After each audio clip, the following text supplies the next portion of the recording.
Hey guys, welcome back. Today we're going to be doing the bookshelf tag.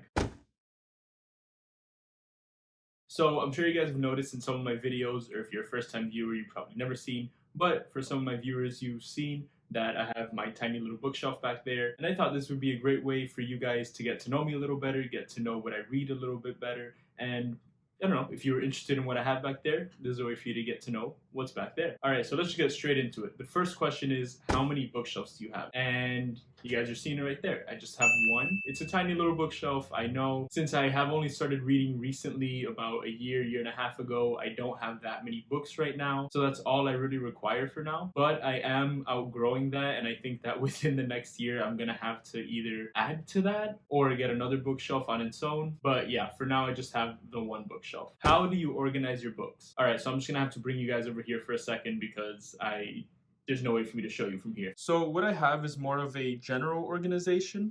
Right up here on the top left, I have some Stephen King. That used to be my Stephen King shelf, but I've added some fantasy onto there because I'm running out of space.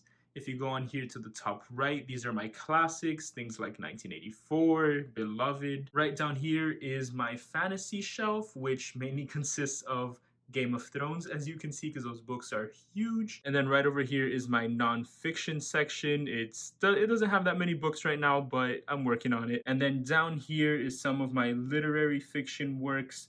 And just mostly I keep my hardcovers there because they just seem to all look nice together. And then right over here is some more of the fantasy slash fiction books. It mainly, obviously you can see, consists of Percy Jackson novels and Good Omens. Good Omens I keep down there because I didn't really like, so I don't care if it's out of sight. All right, and we're back here. So yeah, I just have more of a general organization. I like to keep my nonfiction away from my fiction, but other than that, they all kind of mesh together and mix. How many books are on your bookshelf, or how many books do you think are on your bookshelf? I think a rough estimate, probably anywhere from 40 to 50 right now. It might be nearing 50 or be going over soon. You know, I'll count and put the number somewhere on the screen. But yeah, this is a work in progress. This has only been about a year and a half of reading, and so it's nothing too crazy right now. What is the oldest book in your bookshelf? I'm not sure if this means the book that I've owned for the longest or if the book that was written the longest ago. I'm gonna give you both answers. So the oldest book that I have,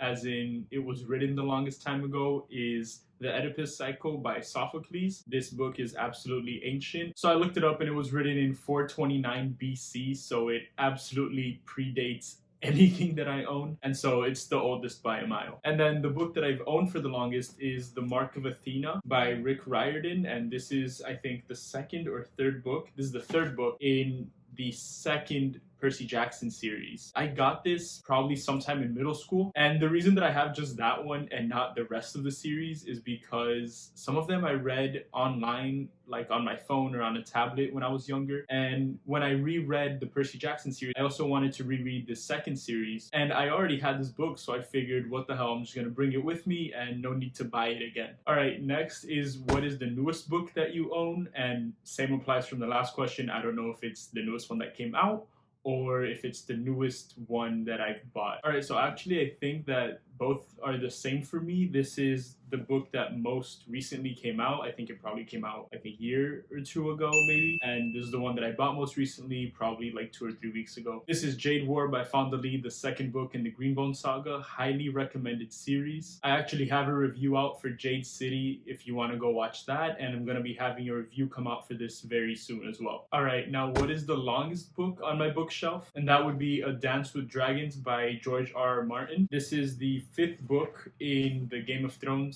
in the A Song of Ice and Fire series. I really do recommend this series. It's what got me into fantasy, and I really can't praise this book enough. The character development in the whole series is amazing. The story, the plot is amazing. The villains are, you just absolutely love to hate them. Totally great series. This is the longest book in my bookshelf. It comes in at 1,051 pages, and I do have a couple others that are in the mid 900 ranges, but I think this is the only 1,000-pager that I do own. What is the shortest book on my bookshelf? It has to be And Every Morning the Way Home Gets Longer and Longer by Frederick Bachman. This book was just absolutely amazing. Total tearjerker. It got me in all the feels. I really can't recommend this enough. It was really sad. It was really emotional, but I'm really glad that I read it. It was a great experience. And this comes in at 76 pages, so this is far and away the shortest book that I own.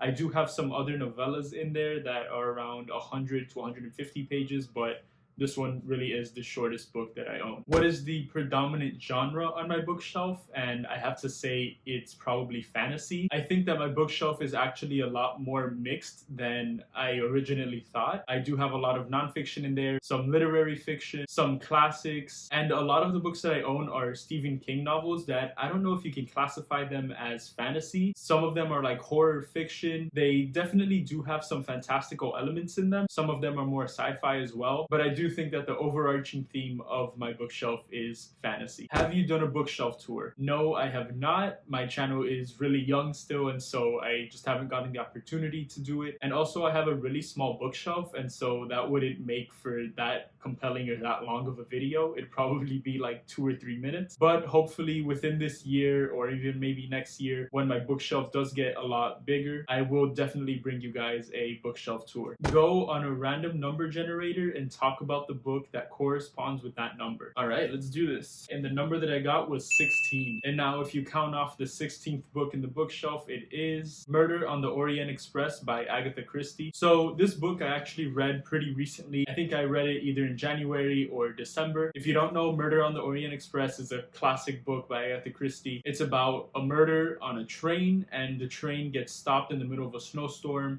and there's this world-renowned detective on the train, and he does his best to try to solve that mystery. And this was a really great read. It was really interesting. It was really gripping. Agatha Christie has a great way of writing where she really keeps you on your toes, and she lays a lot of hints down that sometimes may seem unimportant or like they have one meaning at first, but then as you keep reading, you find out more and more, and you look back on the little things that she laid throughout the novel that really ties into the overarching mystery. Agatha Christie is honestly amazing at writing these kind of stories. And if you look on my bookshelf over there, you can actually see I have a book that is a compilation of some of her best works, and I really can't wait to get into those because this book made me fall in love with her writing. All right, and now, do you have fan merch or any other decorations on your bookshelf? I actually do have a couple of things just right over there on the top, as you can see. The next question is actually for me to show you the bookshelf, and so I'm just going to tell you about the decorations that I have now. And so starting here on the left, I have this 3D Rio viewfinder,